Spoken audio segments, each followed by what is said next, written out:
mo kí n káàbọ̀ sí ibi ìsìn pàtàkì èyí tí ìjọ Anglican ní Èkìtì diocese tí wọ́n ṣe òǹgbọ̀wọ́ ẹ̀ tí ó máa dé sí ti ìgbọ́ wa àtọ́jú ìwòran wa láti inú ìjọ Cathedral Church of Emmanuel Òkèṣà-Adó Èkìtì.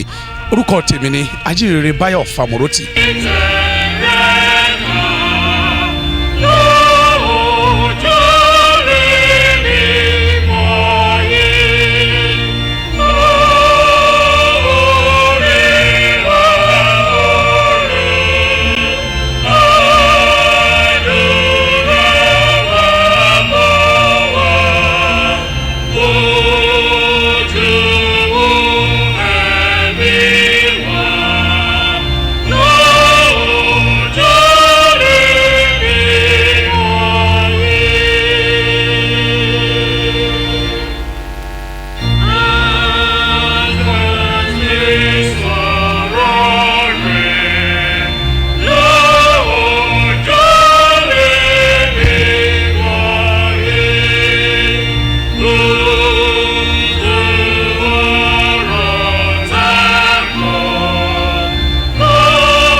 Ni Olúwa Ọlọ́run ní wí. Ẹ sọ ọ̀rọ̀ ìtùnú fún Jerusalem kí ẹ sì ké sí pé ogun ìjà rẹ̀ tán, pé adarí àìṣedédé rẹ̀ jì. Jésù wípé èmi ni àjíǹde àti ìyè. Olùfẹ́ ọ̀wọ́n, àwa péjọ níwájú Ọlọ́run Olódùmarè àti níwájú gbogbo ẹgbẹ́ ogun ọ̀run láti jọ́sìn àti láti fi ọpẹ́ wa fún nípasẹ̀ Jésù Kristi Olúwa wa, láti jẹ́wọ́ ẹ̀ṣẹ̀ wa, láti gbàdúrà fún ara wa àti fún àwọn ẹlòmíràn pẹ̀lú, kí a lè mọ títóbi ìfẹ́ Ọlọ́run sí wa àti láti fi èso oore ọ̀fẹ́ ràn nínú ìgbé ayé wa. Àwa aláìtọrọ gbogbo ènìyàn òun wọn ni tí wọn kò lè ṣe aláìní fún ara àti ọkàn wọn. Ǹjẹ́ nítorí náà ẹ jẹ́ kí a kúnlẹ̀ pẹ̀lú ìrẹ̀lẹ̀ kí a rántí pé Ọlọ́run alààyè wà láàrin wa nísinsìnyí. Ẹ jẹ́ kí a fi tọkàntọkàn jẹ́wọ́ ẹ̀ṣẹ̀ wa fún Ọlọ́run Olódùmarè, kí a sì máa wí pé Ọlọ́run bàbá wa, àwa ti dẹ́ṣẹ̀ sí ọ nínú èrò, nínú ọ̀rọ̀ àti nínú ìṣe wa. A kò fi gbogbo ọkàn wa fẹ́ ọ, bẹ́ẹ̀ ni a kò fẹ́ràn aládùúgbò wa bí ara wa. Ṣàánú fún wa, ṣàánú fún wa. Àwa ń bẹ̀bẹ̀ lọ́dọ̀ rẹ, wẹ̀ wá nù kúrò nínú ẹ̀ṣẹ̀ wa gbogbo, kó ti fún wa ní agbára láti borí gbogbo àìṣe wa gbogbo nípasẹ̀ Jésù Kristi Olúwa wa. Àmín. Ọba aláàánú tí máa ń dárí ẹ̀ṣẹ̀ jì gbogbo àwọn tó bá ronú pàdà ní tòótọ́, kí ó dáríjì yín, kí ó fún yín ní ẹ̀kúnrẹ́rẹ́ oore ọ̀fẹ́ láti tún ìwà ìgbé ayé yín ṣe, kó fi ẹsẹ̀ yín múlẹ̀ nínú ìgbàgbọ́ yìí, kó sì mú yín dé ilé ìyè àìnípẹ̀kun. Àdúrà Olúwa. Bàbá wa tí ń bẹ ní ọ̀run, kí a bọ̀ fún orúkọ rẹ, kí ìjọba rẹ dé, ìfẹ́ tiẹ̀ ni kí a ṣe ní ayé bí wọ́n ti ń ṣe ní ọ̀run. Fún wa ní oúnjẹ ọjọ́ wa lónìí, dárí ẹ̀ṣẹ̀ wa jì wá bí a ti dárí jì àwọn tó ṣẹ̀ wá, má fà á sínú ìdẹwò ṣùgbọ́n gbà á lọ́wọ́ bìlísì. Torí ìjọba ní tirẹ̀, agbára ní tirẹ̀, ògo ní tirẹ̀ láéláé. Àmín. Olúwa jàre là wá ní ohun. Ọlọ́run ṣíṣẹ́ kí o gbà wá là. Olúwa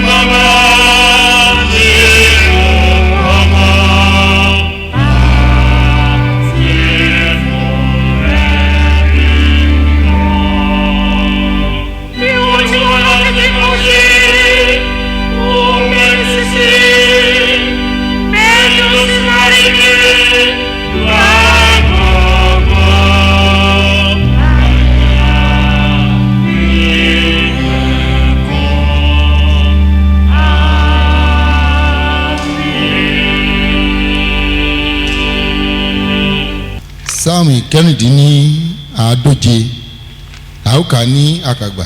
nígbà tí Olúwa mú ìkólọ Síónì padà àwa dàbí ẹni tí ń lá àlá. Olúwa ṣeun ńlá fún wa nítorí náà àwa ń yọ̀. Olúwa ń lọ wá padà bí ṣíṣe omi ní gúúsù. àwọn tí ń fi omijé fún irúgbìn yóò fi ayọ̀ ká. ẹni tí ń fi ẹkún hàn tí ó sì gbé irúgbìn bọ̀ lóòótọ́ yóò fẹ́ padà yóò sì rí tirẹ̀.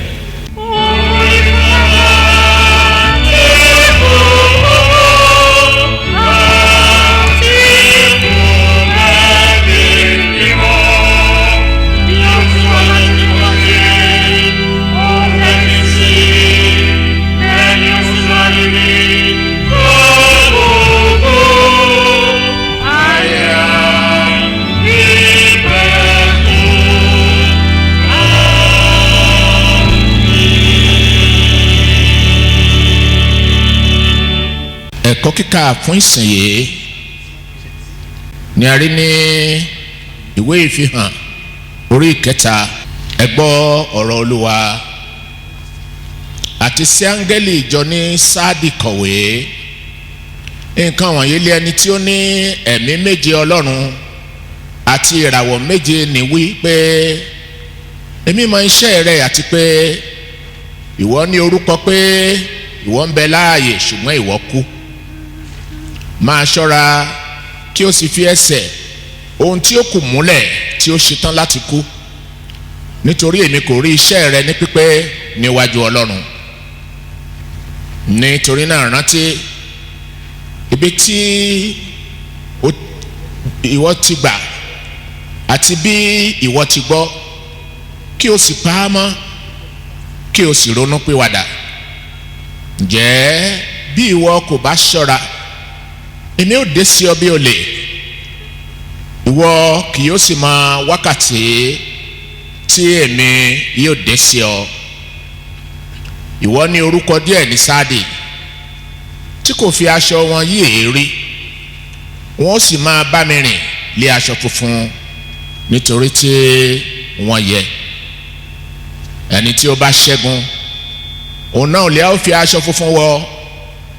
èmi kì yóò sì pa orúkọ rẹ̀ rẹ́ kúrò nínú ìwé ìyè, ṣùgbọ́n èmi ó jẹ́wọ́ orúkọ rẹ̀ níwájú bàbá mi àti níwájú àwọn áńgẹ́lì rẹ̀.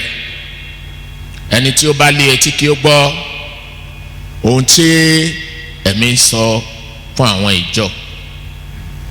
àti sí áńgẹ́lì ìjọ ní Filadelfia kọ̀wé nǹkan wọ̀nyí lé ẹni tí ó jẹ́ mímọ́ ní wí, ẹni tí ṣe olóòótọ́, ẹni tí ó ní kọ́kọ́rọ́ Dáfídì, ẹni tí ó ṣí tí kò sí ẹni tí yóò tì, ẹni tí ó sì tì tí kò sí ẹni tí yóò ṣí. èmi mọ iṣẹ́ rẹ, kíyèsí mo gbé ilẹ̀kùn tí ó ṣí kalẹ̀ níwájú rẹ, tí kò sí ẹni tí ó lè tì í. pé ìwọ lé agbára díẹ̀, ìwọ sì pa ọ̀rọ̀ títọ́ mi mọ́, ìwọ kò sì sẹ́ orúkọ mi. ẹni tí ó bá lé etí kí ó gbọ́ ohun tí ẹ̀mí ń sọ fún àwọn ìjọ. èyí ni ọ̀rọ̀ Olúwa. ọpẹ́ ni fún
oṣù mìíràn oṣù karùn-ún nínú ọdún yìí. A dúpẹ́ fún ààbò àtẹ̀yìnwá. Bẹ́ẹ̀ náà la sì ń bẹ̀bẹ̀ fún ààbò fún ti oṣù yìí. Olúwa ààbò rẹ tó nípọn dáàbò wá. Èní ni ọjọ́ ìsinmi kìíní nínú oṣù karùn-ún yìí. Bàbá àwa gbàdúrà o, ọ̀rọ̀ rẹ tí ó gbé wa ró, ọ̀rọ̀ rẹ tí ó jẹ́ amọ̀nà fún wa, ọ̀rọ̀ rẹ tí ó jẹ́ agbára fún wa, ọ̀rọ̀ rẹ tí ó máa ṣọ́ wa, tí ó sì máa tọ́ wa, tí ó máa fi òye ohun gbogbo yé wa lónìí. Olúwa rán sínú ayé wa. Tó bẹ́ẹ̀ tó jẹ́ pé nínú ọ̀sẹ̀ yìí àti nínú oṣù tuntun yìí àní wá ọtí gba aláṣẹ ọ̀run nítorí ọlá ńlá Jésù Kristi Olúwa wa. Praise the Lord. Ẹ jẹ́ kí a jókòó. Mo kí gbogbo wa pé a kú ìsinmi tí ọjọ́ òní, pàápàá tí ó jẹ́ ìsinmi kìíní nínú oṣù karùn-ún. Mo mọ̀ pé Ọlọ́run tó ń dáàbò rẹ̀ bò wá, tó sì ń fi ìṣọ́ rẹ̀ ṣọ́ wa, yóò máa tẹ̀síwájú, nítorí ẹni tí ń pa Ísírẹ́lì mọ́ kì í tòògbé, bẹ́ẹ̀ ni kì í sùn. Àdúrà mi ni pé lórí ayé yín, Ọlọ́run ò ní tòògbé lé yín lórí o. Àjíǹde ara nínú oṣù yìí yóò máa jẹ́ fún yín. Pàápàá mo gbàdúrà fún ẹ̀kúnrẹ́rẹ́ oore ọ̀fẹ́ tí ó mú yín tayọ nínú ohun gbogbo nínú oṣù yìí, kí Ọlọ́run kó rán sínú ayé yín. Lẹ́ẹ̀kan sí i, mo kí gbogbo wa pé a kú ìsinmi ọjọ́ òní tí ń ṣe ọjọ́ ìsinmi kẹta lẹ́yìn àjíǹde. Mo fẹ́ kí a lọ sínú ẹ̀kọ́ èyí tó jẹ́ pé a kà sí wa létí. Àkókò ní tó láti máa mú ní ẹsẹẹsẹ, ṣùgbọ́n mo fẹ́ kí a wo nǹkan tí lẹ́tà èyí tó jẹ́ pé ẹ̀mí Ọlọ́run fúnra rẹ̀ tí ó kọ sínú ìjọ Sádì, ìwé ìfihàn orí 3 ẹsẹ̀ 1, àti sí áńgẹ́lì ìjọ ní Sádì kọ̀wé, nǹkan wọ̀nyí lèmi ó ní ẹni tí ó ní ẹ̀mí méje Ọlọ́run àti ìràwọ̀ méje ní wípé èmi mọ iṣẹ́ rẹ. Ẹ rí i pé ibi tí Jésù ti máa kọ́kọ́ bẹ̀rẹ̀ ni pé èmi mọ iṣẹ́ rẹ. Bí a ṣe jókòó síbí, Ọlọ́run mọ iṣẹ́ ẹnìkọ̀ọ̀kan wa, èyí tí a ṣe ní gbangba, èyí tí a ṣe ní ìkọ̀kọ̀, èyí tí a ṣe níbi tí kò sí anybody tó wò wá. Ọlọ́run sọ pé èmi mọ iṣẹ́ rẹ. Kì í ṣe pé ńgbà tá a bá wá ṣe iṣẹ́ tàbí tí a dáwọ́ lé ni Ọlọ́run mọ̀ o, nítorí èrò ọkàn wa kedere ló hàn sí Ọlọ́run. Kí a tó sọ, kí a tó wí, gbogbo nǹkan tí a ń plan nínú ọkàn wa, yálà lórí àkéte ibùsùn wa ni tàbí tá a ń dárò bá a ṣe ń lọ lọ́nà, ọ̀nà tó má gbégbà, bó ṣe máa ṣe lélẹ̀, bó ṣe máa ṣe lélẹ̀, gbogbo rẹ̀ ni Ọlọ́run mọ̀. Kò sí ohunkóhun tó wà nínú ayé ẹ o tó ṣókùnkùn níwájú Ọlọ́run, gbogbo rẹ̀ ló hàn kedere. Ẹ dẹ̀ rí láti ìjọ Éfésù tó kọ́kọ́ kọ lẹ́tà sí, ó ní èmi mọ iṣẹ́ rẹ àti làálàá rẹ àti ìfaradà rẹ. So bó bá wà tó ń ṣe làálàá tó rò pé kò sẹ́ni tó rí ẹ, èmi nìkan mo ń dágbẹ́rù ayé mi, èmi nìkan mo, Ọlọ́run mọ gbogbo nǹkan tó ń là kọjá. And that was why tó jẹ́ pé Jesus came in human form so that he will taste what we are tasting. He didn't come in the spirit, he came in human flesh so that a lè mọ ìṣòro tí a ń farada nígbà tó wà láyé ebi pa ó rìn ó rẹ̀ to the extent tó jẹ́ pé wọ́n ń kọjá lọ sí another city lórí òkun ibi tó jókòó sí ó sùn lọ ìyẹn ni fatigue or stress nítorí pé ó wà lẹ́ran ara so kò sí there is no trial or tribulation or stress that you are passing through tó bá jẹ́ ọmọ ọlọ́run tí ọlọ́run mọ̀ even bó jẹ́ ọmọ ọlọ́run mọ̀ ó kàn jẹ́ pé kò ní dìde fún ìrànlọ́wọ́ ẹ̀ ni but tó bá jẹ́ ọmọ ọlọ́run tó ń pass through làálàá wàhálà ọlọ́run mọ̀ ó ní èmi mọ iṣẹ́ rẹ àti làálàá rẹ àti ìfaradà rẹ àti bí ara rẹ kò ti gba àwọn ẹni búburú ṣé mọ̀ pé ní Psalm 1 bíbélì sọ fún wa ó ní ìbùkún ni fún ẹ jẹ́ kí a yára wò ó ní ìbùkún ni fún ọkùnrin náà tí kò rìn ní ìmọ̀ àwọn èèyàn búburú tí kò dúró ní ọ̀nà àwọn ẹlẹ́ṣẹ̀ àti tí kò sì jókòó ní ibùjókòó àwọn ẹlẹ́gàn ó ní ṣùgbọ́n dídùn inú rẹ̀ ó wà ní òfin Olúwa àti nínú òfin rẹ̀ ní ṣe àṣàrò lọ́sàn-án àti ní òru. àwọn tó máa ní ìbùkún ní ọdún yìí àti Ọlọ́run máa bùkún ó nílò láti fast tó bá ń fast tó ń gbàwẹ̀ tó ń gbàdúrà tó o bá rìn déédéé tó ti wà ní ibùjókòó àwọn ẹlẹ́gàn tó wà lọ́dọ̀ àwọn èèyàn búburú tó ń bá àwọn ẹlẹ́ṣẹ̀ kẹ́gbẹ́ ò bá jẹ́ ọmọ Ọlọ́run ò ní ìbùkún o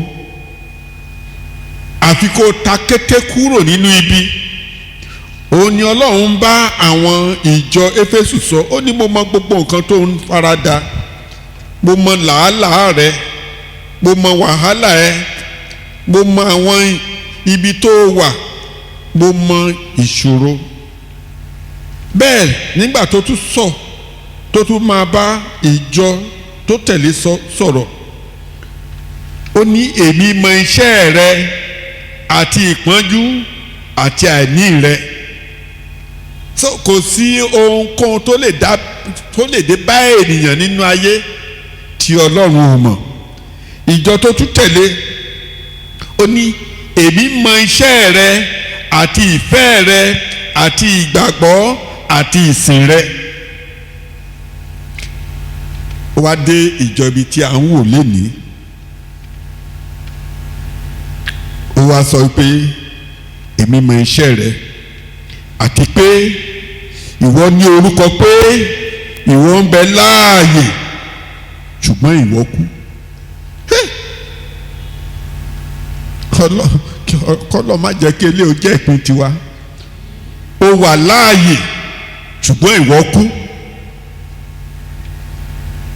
a ṣe ń gbọ́rú èèyàn bẹ́ẹ̀ bọ̀tẹ́ jẹ́ kí n kọ́kọ́ sọ o bíbélì sọ fún mi pé ó ní ẹnikẹ́ni tí ó bá gba ọmọ gbọ́ ó ré kúrò nínú ikú sínú ìyè ó ní ṣùgbọ́n ẹnikẹ́ni tí ò bá gba ọmọ gbọ́ ó ní ìbínú Ọlọ́run wà lórí rẹ̀ irú ẹni bẹ́ẹ̀ ló kú kò sọ̀rọ̀ nípa àwọn tán ti gbé sínú pósí o tàbí tán gbé sí o ó lè máa wá kó wà nínú jeep tó dáa jù ní gbogbo àgbáláyé tó o bá ní Kristi òkú ni ẹ́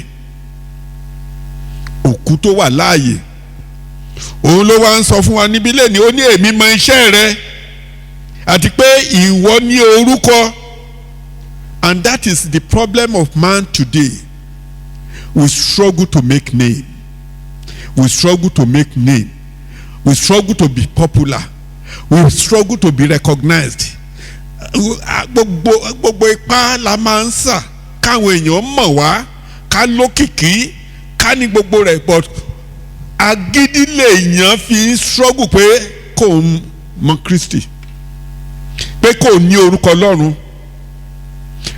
let me tell you, kò sí irú orúkọ tó lè ní nínú ayé tí orúkọ yóò bá ti sí nínú rẹ́gísítà Ọlọ́run, you are finished. Irú nǹkan tó ń ṣẹlẹ̀ ní ìjọ Sádì lélẹ́yìí, wọ́n wá sínú ṣọ́ọ̀ṣì, ẹ rí wọn pẹ̀lú agbádá, àwọn eléyìí tó máa sọ pé 1009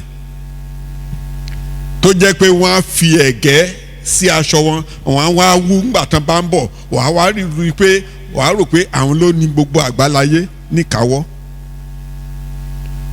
Àwọn ló máa sọ pé tá a bá síbẹ̀ ìjọ ò lè sọ nǹkan kan. Àwọn tá a níjọ lélẹ̀, àwọn ló ń control ìjọ, àwọn ló ń gbówó sílẹ̀, àwọn ló ń ṣe gbogbo nǹkan. Ṣùgbọ́n wọn ní orúkọ nínú rẹ́gísítà Ọlọ́run lọ́run. Kò sí ìgbà kan tó jẹ́ pé wọ́n fi ayé wọn fún Kristi. Bó tilẹ̀ jẹ́ pé a lè kọ orúkọ wọn sínú rẹ́gísítà ní church o, church member, PCC member, steward, evangelist, lay reader, even pastors. There are many pastors that are working for God, but they do not have name in heaven, because they are working for what they will eat, not working for God. They are working for themselves. They are only using the name of God to sell their market, their products. Irú àwọn bẹ́ẹ̀ ló wà nínú ìjọ Sardis. Ó ní èmi mọ iṣẹ́ rẹ àti pé ìwọ ní orúkọ, pé ìwọ ń bẹ láàyè ṣùgbọ́n ìwọ kú. Ó ní máa ṣọ́ra kí o sì fi ẹsẹ̀ ohun tí ó kù múlẹ̀. Anyway, àwọn èèyàn ti wà fortunate. Wọ́n ti kú tán pátápátá nítorí pé wọ́n ti pe orúkọ Ọlọ́run. But àwọn kan wà tó jẹ́ pé wọ́n kú fíntífíntí. Kan tó lè jí wọn á pẹ́ nítorí pé wọ́n ti wá ohun tí ayé yìí, wọ́n ti wá máyà. They pursue the world. They are not comfortable. For example, bí gbogbo nǹkan ṣe wà ní Nàìjíríà tó jẹ́ pé there is lockdown. Businesses wọn tó ń suffer ni wọ́n ń rò, wọ́n ń rò ti Ọlọ́run.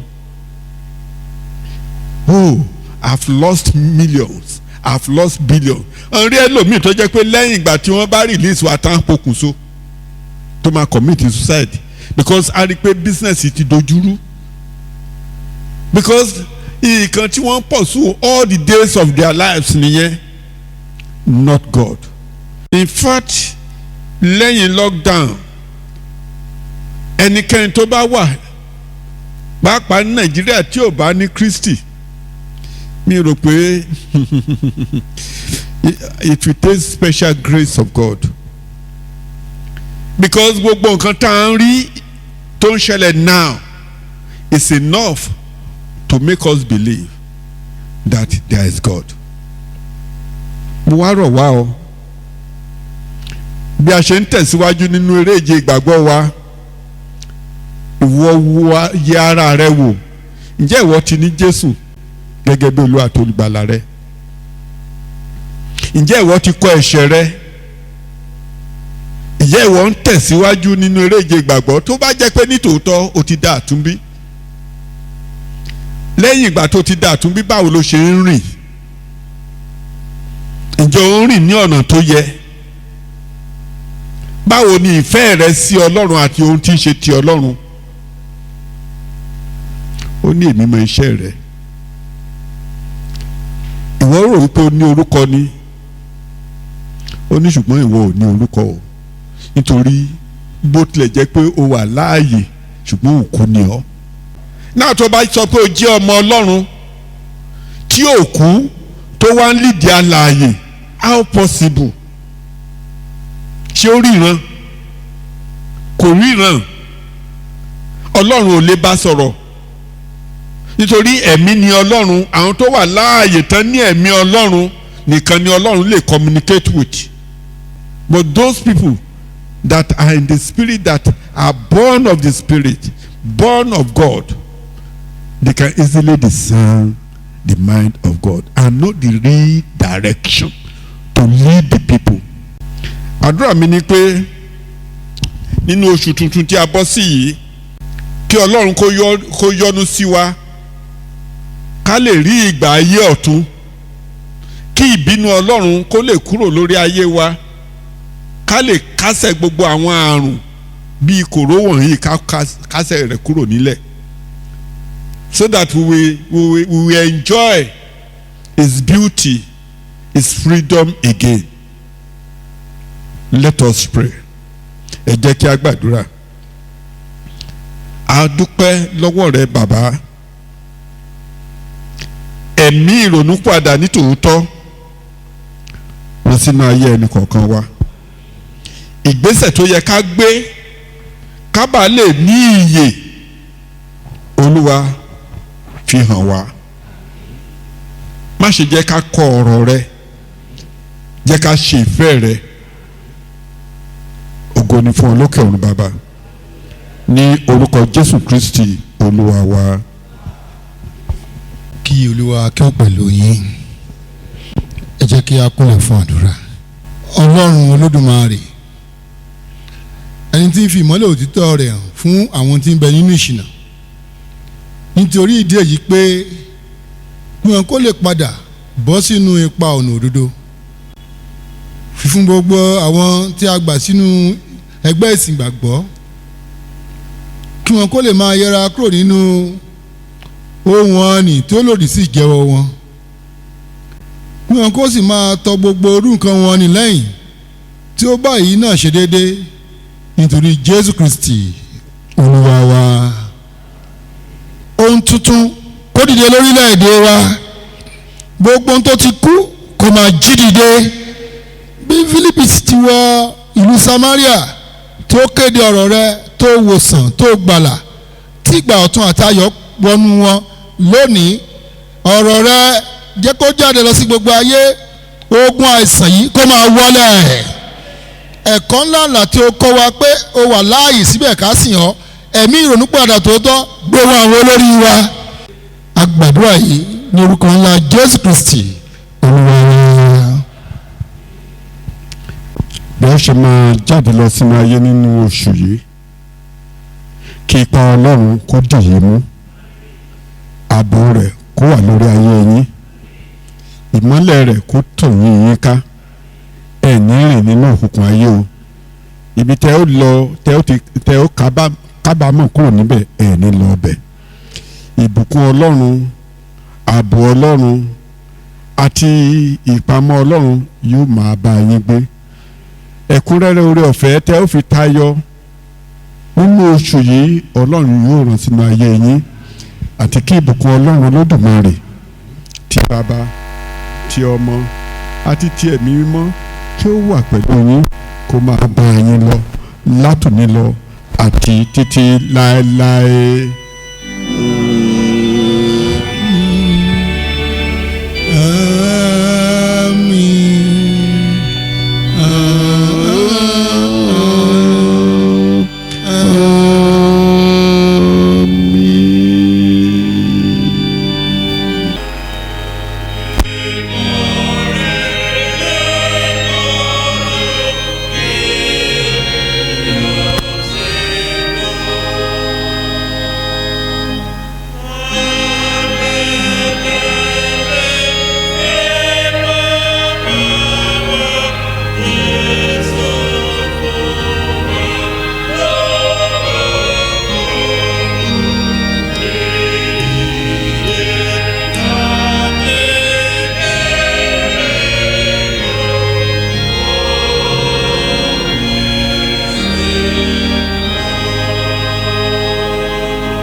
èmi nígbàgbọ́ pé ẹ ti gbádùn Jésù lónìí láti inú ìjọ The Cathedral Church of Ìmọ̀lẹ̀ tá a wà lókèṣá nílùú Adó Èkìtì pẹ̀lú ìwàásù èyí tí bàbá wa ní Olúwa the most reverend Dr. C.T. Ọmọ́túndé tí wọ́n darí rẹ̀. Ajínrere Báyọ̀ Fámúròtì lórúkọ tèmi jẹ́ o. Ó dàbọ̀.